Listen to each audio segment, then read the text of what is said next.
Many Arrow fans agree that Season 3 was by far the most interesting season of the Arrow show. The League of Assassins storyline was different and thrilling, and it saw the characters experience the most growth over the entire series. But was this highlight the moment that began the show's downward spiral, and could this have been avoided?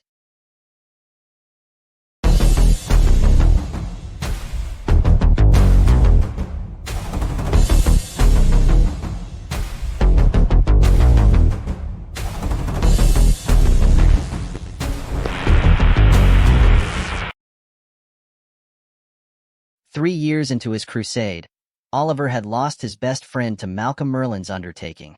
His mother after Slade Wilson impaled her in front of him and Thea, and Sarah after Merlyn brainwashed Thea to put 3 arrows in her chest. Being a billionaire heir had enabled Oliver to live his double life and provided him with the resources he needed to become the Arrow. However, with the help of Slade Wilson's lackey, Oliver lost his family's billion-dollar empire and all their family wealth, of which losing all their wealth because the company fell didn't make sense, but that's a story for another day. Let me know below if you'd like an episode about that, and subscribe to get notified when I post new content. So as he climbed up the mountain to duel with Ra's al Ghul, Oliver was short a mother and a best friend, an ex-lover and a billion-dollar company, all courtesy of his crusade and growing list of enemies. He had Felicity and Diggle and the good faith of Lance for a short while, but that did not compare to the resources he had in Seasons 1 and 2, which were very helpful. It might be controversial, but poor and super powerless heroes don't hold much appeal. There's a reason why the heroes without superpowers are billionaires: Tony Stark, Bruce Willis, T'Challa, Reed Richards, and the list goes on. Batman was right. Money is literally their superpower. So as far as character arches and plot twists go, this was not the best one.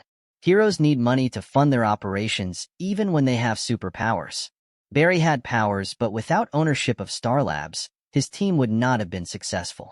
Oliver's operation lived off of charity from Star Labs and Palmer Tech, and goodwill from Felicity, Diggle, and Lance.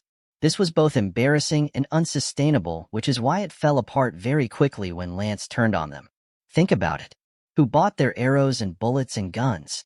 Who fixed Oliver's state-of-the-art archery equipment when it was damaged? Who paid for and maintained their superbikes? Who made their suits? Who renovated their banker? Who bought supercomputers for Felicity, and who provided the money to maintain their systems? The point is, even as a billionaire, Oliver still lacked enough resources to keep his loved ones safe. He failed to stop Merlyn's undertaking, and 3 seasons in, Merlyn was still terrorizing them. Slade basically won. He took Oliver's mother, his family's mansion, his family's company. He terrorized the city, and Oliver barely stopped him. He actually wouldn't have stopped him if Sebastian hadn't changed sides and stolen the Mirakuru cure. So why is it that when Oliver faced an opponent who offered unfathomable resources and the greatest army he had ever seen, he was running away from it? Every good hero story has moments when the hero falls, but the best part is usually how they rebound. The League of Assassins was the greatest opportunity Oliver had for a rebound throughout the series, but DC writers did that thing they always do and ruined the hero's journey. They crushed his opportunities for growth for a more convenient storyline. It's understandable him being squeamish at first. After all, Ra's almost ended him, and might have had ulterior motives. However, as it became clearer that Ra's saw a strong successor in him and bore him no ill will, Oliver's choices stopped seeming very bright. Ra's methods might have been unpleasant, but that was just the way of the League. Ra's had even made it clear that Oliver could repurpose the League to his crusade once he took over. By having Oliver give up the power and resources he had rightfully earned, what with the almost dying and fighting off the League soldiers, staging a coup, and being the one to take the ring from Ra's, the writers deprived the audiences of an awe-inspiring hero and missed many opportunities to write a different and more thrilling story than what the audiences are used to. It also simply did not make sense that after all the failures and losses he had suffered, Oliver gave up the best way he had to protect his family and friends, and that includes Laurel. He gave up resources to expand his crusade to other cities that didn't have heroes. He gave up a large army that lived to serve his will, and if that will was to protect Starling from his enemies, then it would have been done. He handed the greatest army he had ever seen to a madman who once sought to destroy Starling City and end thousands of lives. and would have succeeded were it not for Moira and Oliver. This decision did come back to bite him in the behind in Season 4. There are a few plot lines that would have been good to see. The team, or what was left of it, against the League with Oliver as Roz, as they tried to get Oliver back. Oliver drunk on power, and losing sight of who he was, or why he became Roz. The League against Damien Dark's hive with Oliver receiving contradicting counsel from the team and Nissa's aging father as the waters of the pit stopped working on him. The team compromising for Oliver's sake and joining the League. Reshaping the League to continue the crusade. Rebranding the Arrow as was done when he became the Green Arrow, but this time with the League at his command. There's also potential drama we missed out on, and who doesn't secretly love a little drama? Lance should have been the one who took Sarah to the pit. He would have had to ask for Oliver's help after hunting him and getting Roy arrested. How about Oliver's obligation as Roz to bring forth an heir? If Oliver became Roz, he would have to uphold his marriage vows to Nissa, who despised him. How would this have played out with Felicity and Sarah when she was brought back? Seeing as both Oliver and Nissa were Sarah's exes, and Nissa still loved Sarah. It occurs to me that Oliver, despite trying to distance himself from his past as a playboy, was romantically involved with most women in the show by Season 3. There was Laurel, his first known girlfriend, whom he cheated on with her sister Sarah, then got back together with after the island. Then he got back together with Sarah when she came back. There was Detective McKenna Hall, whom he had a fling with before the island and proceeded to date after the island. Samantha, his baby mama. There was Shadow. There was Helena, the mafia daughter, aka Huntress.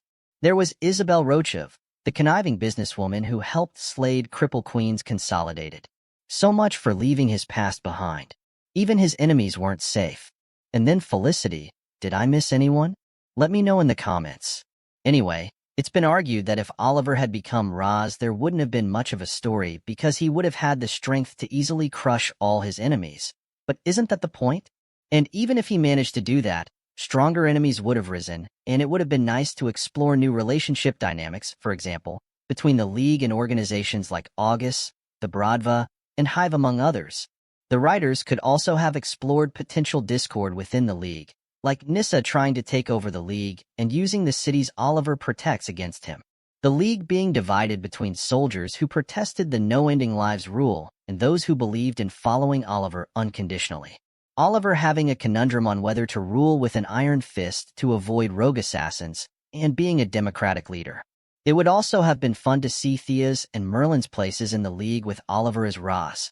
Merlin, who was often portrayed as the anti-hero, could have become an advisor to Oliver on matters of the League and more of a controversial father figure, and Oliver would have been able to keep him on a leash to monitor what he was up to. My name is Nicola, and at Science Fiction Critiqued, I have set a goal of critiquing all your favorite sci-fi shows, especially those that have reached their end like the Arrowverse and Avengers universes, as a way of keeping them alive. It's also a way of creating a community where we can still discuss our favorite sci-fis long after they've stopped airing. Let me know your thoughts and shows that you'd like me to add to my list in the comments section below. And don't forget to subscribe and turn on notifications to be the first to know when I release new content. Thank you for watching, and I appreciate you. Until next time, Godspeed to you all.